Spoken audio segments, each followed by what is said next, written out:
আসসালামু আলাইকুম, সকলকে আমন্ত্রণ আনন্দ টিভির রাতের সংবাদে। আপনাদের সঙ্গে আছি আমি ছোঁয়া খন্দকার। দেশের ভেতরে বিদেশি টিভি চ্যানেলে বিজ্ঞাপন প্রচার বন্ধে গঠিত নীতিমালা 1 অক্টোবর থেকে কঠোরভাবে কার্যকর করা হবে বলে জানিয়েছেন তথ্য ও সম্প্রচার মন্ত্রী ডক্টর হাসান মাহমুদ। বৃহস্পতিবার দুপুরে জাতীয় প্রেস ক্লাবে ঢাকা সাংবাদিক ইউনিয়নের বার্ষিক সাধারণ সভায় কথা জানান তিনি। এ সময় 11 জন সাংবাদিক নেতার ব্যাংক হিসাব কেন তলব করা হয়েছে সে বিষয়ে খোঁজ খবর নিচ্ছেন বলেও জানান তিনি। বাংলাদেশের অনেক বিজ্ঞাপন বিদেশি চ্যানেলগুলোর মাধ্যমে এখানে প্রদর্শন করা হচ্ছে। সেই বিদেশি চ্যানেলের মাধ্যমে বাংলাদেশি পণ্যের বিজ্ঞাপন প্রদর্শন বন্ধ হয়েছে। বিদেশি চ্যানেলও যাতে এখানে কোনো বিজ্ঞাপন দেখাতে না পারে সেজন্য আমরা দেশের যে প্রচলিত আইন সেটি কার্যকর করতে যাচ্ছি। সরকার অবশ্যই যে কারো ব্যাংক হিসাব তলব করতে পারে, ব্যাংক হিসাব এমপিদেরও তলব করা হয়, ব্যাংক হিসাব রাজনীতিবিদদের তলব করা হয়, ব্যাংক হিসাব ব্যবসায়ীদেরও তলব করা হয়, কিন্তু সমস্ত নেতৃবৃন্দের কেন করা হলো সেটি আমার কাছেও একটি বড় প্রশ্ন। এটি আমিও খোঁজখবর নেওয়ার চেষ্টা করছি। বিএনপি নিয়মিত অসত্য বক্তব্য উপস্থাপনকে রেওয়াজে পরিণত করেছে বলে মন্তব্য করেছেন সড়ক পরিবহন ও সেতুমন্ত্রী এবং আওয়ামী লীগের সাধারণ সম্পাদক ওবায়দুল কাদের। বৃহস্পতিবার ওবায়দুল কাদের তার বাসভবন থেকে ব্রিফিংকালে এ মন্তব্য করেন। নিয়মিত অসত্য বক্তব্য উপস্থাপনকে বিএনপি রেওয়াজে পরিণত করেছে। নিত্যদিন সরকারের বিরুদ্ধে নতুন নতুন অভিযোগ উত্থাপন তাদের রোজ নামচায় পরিণত হয়েছে। দ্বাদশ সংসদ নির্বাচনের প্রস্তুতি এখন থেকেই নিতে হবে জানিয়ে কৃষিমন্ত্রী ও আওয়ামী লীগের প্রেসিডিয়াম সদস্য ডক্টর আব্দুর রাজ্জাক দলীয় নেতাকর্মীদের উদ্দেশ্যে বলেন, বিএনপি এখন ঘাপটি মেরে বসে রয়েছে। বৃহস্পতিবার দুপুরে টাঙ্গাইলের মধুপুর উপজেলা পরিষদ মিলনায়তনে উপজেলা আওয়ামী লীগের বিশেষ বর্ধিত সভায় প্রধান অতিথির বক্তৃতায় তিনি একথা বলেন। সামনে নির্বাচন, বিএনপি এখনো তৎপর, ঘাপটি মেরে মেরে রয়েছে। সুযোগ পেলে আবার সন্ত্রাস করবে। বিএনপি নির্বাচনের প্রস্তুতি এটি নেন, আন্দোলনের প্রস্তুতি আপনারা নিয়েন না। এটা করে খুব সফল হতে পারবেন না। প্রতারণা ও অর্থ আত্মসাতের অভিযোগে শাহজাহান মাল্টিপারপাস কোঅপারেটিভ সোসাইটি লিমিটেডের মালিক ও পরিচালক আব্দুল মোতালেবকে গ্রেফতার করেছে র্যাব 10। এ সময় তার কাছ থেকে উদ্ধার করা হয় বিভিন্ন ধরনের 150টি সঞ্চয় বই, ফাইল ও অফিস রেজিস্টার সহ বিভিন্ন অফিস সামগ্রী। অপরদিকে রাজধানীর শ্যামপুর এলাকা থেকে শিশু ও নারী পাচার চক্রের মূল হোতা নাজমা সুলতানাকে গ্রেফতার করে র্যাব। তার কাছ থেকে উদ্ধার করা হয় 5টি পাসপোর্ট, 150 কপি পাসপোর্টের ফটোকপি, 3টি আকামা, 15টি ইমিগ্রেশন কার্ড, 10টি নকল বিএমইটি কার্ড এবং 15টি জন্ম সনদ সহ বিভিন্ন সরঞ্জাম। বৃহস্পতিবার বিকেলে রাজধানীর র্যাব 10-এর কার্যালয়ে এসব তথ্য তুলে ধরেন র্যাব 10-এর অধিনায়ক Mahfuzur Rahman. Shahjahan multipurpose cooperative society limited এর মালিক ও নিজেই আবার পরিচালক আব্দুল মোতালেবকে গ্রেফতার করেছি। হাসনায়না নাজমা সুলতান এই মহিলা এবং তার স্বামী এবং তার সাথে সংঘবদ্ধ একটি গ্রুপ দেশে এবং বিদেশে বাংলাদেশ থেকে বিভিন্ন অঞ্চল শিশু বা কিশোরী বা যুবতী মহিলাদের তারা বিভিন্ন রকমের বিদেশে কাজ পাইয়ে দিবে ধরনের প্রতিশ্রুতি দিয়ে তারা মধ্যপ্রাচ্যের বিভিন্ন দেশে পাচার করে দেয়, এক ধরনের বিক্রি করে দেয়। বিপুল পরিমাণ স্বর্ণালংকার নিয়ে মায়ানমার থেকে অবৈধভাবে বাংলাদেশে প্রবেশ করেছে এমন সংবাদের ভিত্তিতে বৃহস্পতিবার সকালে কক্সবাজারের রামুর মরিচা চেকপোস্ট এলাকায় অভিযান পরিচালনা করে বিজিবি। এ সময় তল্লাশি চালিয়ে 70 লাখ টাকা মূল্যের 60টি স্বর্ণের বারসহ রিফাত নামের এক চোরা চালানকারীকে আটক করে বিজিবি। বৃহস্পতিবার বিকেলে এক প্রেস বিজ্ঞপ্তিতে এ তথ্য নিশ্চিত করেন 30 বিজিবির অধিনায়ক লেফটেন্যান্ট কর্নেল ইব্রাহিম ফারুক। গেল 24 ঘন্টায় দেশে করোনায় মৃত্যু হলো 51 জনের। এ নিয়ে মৃতের সংখ্যা বেড়ে দাঁড়ালো 27,109 জনে। নতুন করে করোনা শনাক্ত হয়েছে আরও 1,862 জনের শরীরে। সব মিলিয়ে দেশের মোট করোনা রোগীর সংখ্যা দাঁড়ালো 15,38,203 জনে। বৃহস্পতিবার বিকেলে স্বাস্থ্য অধিদপ্তরের করোনা বিষয়ক নিয়মিত এক সংবাদ বিজ্ঞপ্তিতে এ তথ্য জানানো হয়। স্বাস্থ্য অধিদপ্তরের অতিরিক্ত মহাপরিচালক ডাক্তার মির্জাদি সেব্রিনা ফ্লোরা জানিয়েছেন, তৃণমূল পর্যায়ের সাধারণ মানুষদেরকে সকল ধরনের স্বাস্থ্যসেবা ও স্বাস্থ্য সুরক্ষা পৌঁছে দিতে নিরলসভাবে কাজ করে যাচ্ছে সরকার। বুধবার দুপুরে কক্সবাজারের strengthening community resilience in Cox's Bazar প্রকল্পের আওতায় পরিচালিত কার্যক্রমসমূহের কর্মকর্তাদের সঙ্গে আয়োজিত সমন্বয় সভার সভাপতির বক্তব্যে তিনি কথা জানান। জরুরি ভিত্তিতে বিদ্যুৎ ঘাটতি মেটাতে এক দশক আগে দেশে ভাড়া ভিত্তিক বিদ্যুৎ কেন্দ্র চালানোর বিশেষ আইনের মেয়াদ আরও 5 বছর বাড়াতে বৃহস্পতিবার সংসদে বিল পাশ হয়েছে। তবে বিলটি পাশে বিরোধিতা করেছেন বিএনপি ও বিরোধী দল জাতীয় পার্টির সংসদ সদস্যরা। পরে বিদ্যুৎ প্রতিমন্ত্রী নসরুল হামিদ বিদ্যুৎ ও জ্বালানি দ্রুত সরবরাহ বৃদ্ধি বিল 2021 সংসদে পাশের প্রস্তাব করলে তা কণ্ঠ ভোটে পাশ হয়। স্টার্টআপ ইকোসিস্টেম তৈরি ও দেশের ডিজিটালাইজেশন যাত্রা ত্বরান্বিত করতে জিপি এক্সেলারেটর 3.0 উদ্বোধন করেছেন গ্রামীণফোন। ভার্চুয়ালি উদ্বোধনী অনুষ্ঠানে প্রধান অতিথি হিসেবে উপস্থিত ছিলেন আইসিটি বিভাগের প্রতিমন্ত্রী জুনায়েদ আহমেদ পলক। অনুষ্ঠানে আরও উপস্থিত ছিলেন গ্রামীণফোনের প্রধান নির্বাহী ইয়াসির আজমান।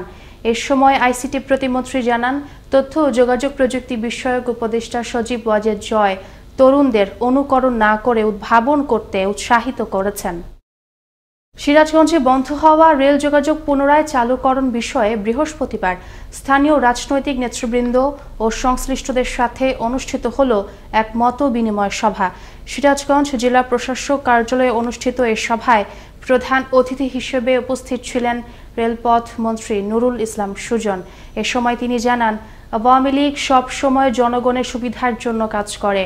জেলা প্রশাসক ডক্টর ফারুক আহমেদের সভাপতিত্বে মত বিনিময় সভায় আরও উপস্থিত ছিলেন সিরাজগঞ্জ সদর আসনের সংসদ সদস্য অধ্যাপক ডাক্তার হাবিবে মিল্লাত মুন্না সহ জেলার পদস্থ নেতৃবৃন্দ।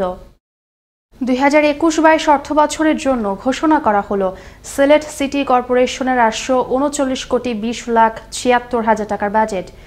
আয় ও ব্যয় সমপরিমাণ ধরে এই বাজেট ঘোষণা করেন সিটি কর্পোরেশনের মেয়র আরিফুল হক চৌধুরী। বৃহস্পতিবার দুপুরে নগরীর বালুচরস্থ একটি কনভেনশন হলে এই বাজেট ঘোষণা করা হয়। ময়মনসিংহের তারাকান্দা উপজেলার শহীদ স্মৃতি উচ্চ বিদ্যালয়ের অফিস সহকারী কাম কম্পিউটার অপারেটর পদে চাকরি পেয়েছেন জিন্নাতুন নাহার ঋতু। এক্ষেত্রে নিয়োগ নিশ্চিত হওয়ার আগেই তার চাকরি পাওয়ার বিষয়টি চলে আসে প্রকাশ্যে। এতে উপজেলা জুড়ে সৃষ্টি হয় কৌতূহল। এদিকে বিদ্যালয়টিতে একটা নিয়োগ হওয়ার কথা ছিল বলে জানান উপজেলা একাডেমিক সুপারভাইজার। অন্যদিকে এ বিষয়ে বিদ্যালয়টির শিক্ষক ও সংশ্লিষ্ট ব্যক্তিবর্গ কথা বলতে না চাইলেও কথা হয় জিন্নাতুন নাহার ঋতুর সাথে। তিনি জানান, নিজ দক্ষতাতেই পেয়েছেন চাকরি। মানুষের তার মুখের কথা কিছু আমার দক্ষতায় আমি চাকরি পাইছি। শহীদ স্মৃতিতেও একটা নিয়োগ হওয়ার কথা ছিল ক্লারিক্যাল বিষয়ে। এ বিষয়ে আমার তেমন কিছু জানা নেই।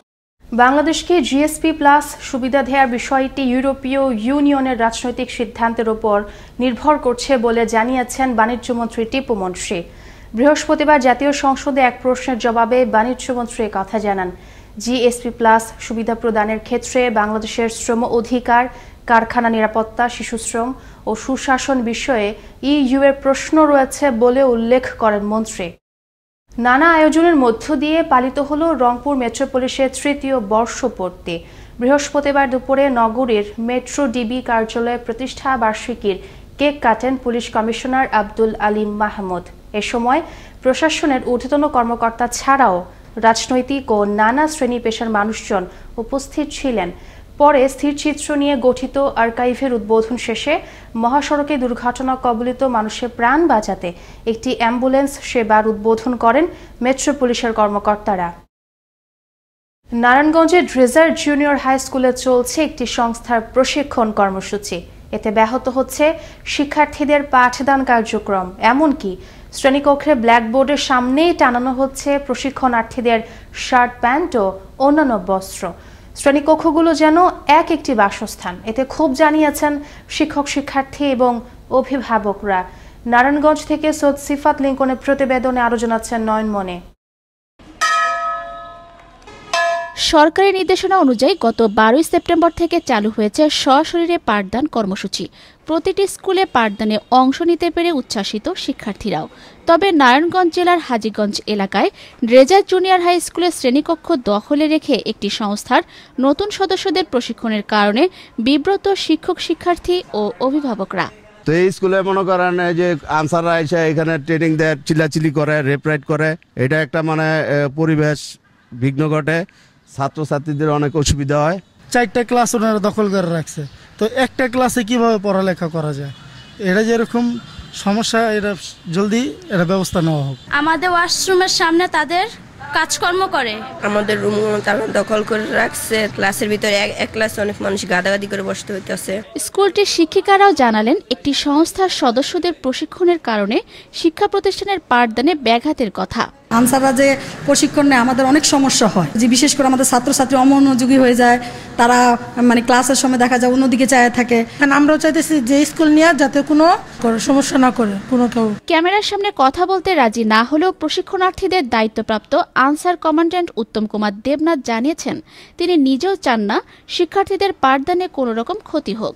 দেশের কোনো শিক্ষা প্রতিষ্ঠানে অন্য কোনো প্রতিষ্ঠানের কোনো কার্যক্রম চলুক বা না চলুক, তার চেয়ে বেশি গুরুত্ব দিতে হবে শিক্ষা প্রতিষ্ঠানের শিক্ষার্থীদের পড়াশোনার স্বার্থ রক্ষা, এমনটাই মনে করছেন সচেতন মহল।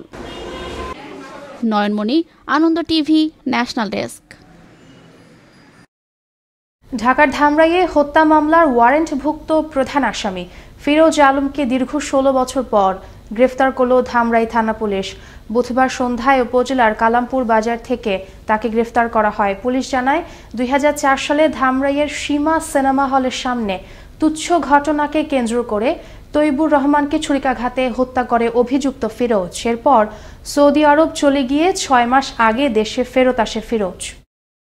বৃহস্পতিবার দুপুরে লালমনিরহাটের হাতিবান্ধার দোয়ানি মোড় এলাকায় একটি ট্রাককে সাইড দিতে গিয়ে মোটরসাইকেল ও অটোরিকশার মুখোমুখি সংঘর্ষে মৃত্যু হল সাগর চন্দ্র রায় নামের এক ব্যক্তির। বিষয়টি নিশ্চিত করেন হাতিবান্ধা হাইওয়ে থানা ভারপ্রাপ্ত কর্মকর্তা আব্দুল হাকিম আজাদ। বুধবার দুপুরে রংপুর নগরীর নিউ ইঞ্জিনিয়ার পাড়া এলাকায় অবৈধ স্থাপনা উচ্ছেদ অভিযান পরিচালনা করে রংপুর সিটি কর্পোরেশন। এ সময় সড়কের পাশে গড়ে ওঠা বিভিন্ন স্থাপনা গুঁড়িয়ে দেওয়া হয়। পুলিশের সহযোগিতায় এই উচ্ছেদ অভিযান পরিচালনা করেন সিটি কর্পোরেশনের নির্বাহী ম্যাজিস্ট্রেট ফিরজুল কবির। এই ছিল এখনকার মতো। আনন্দ টিভির সর্বশেষ সংবাদ এবং বিনোদন সবার আগে দেখতে ভিজিট করুন www.facebook.com/anondotvbd এই পেজে। ধন্যবাদ সকলকে, শুভরাত্রি।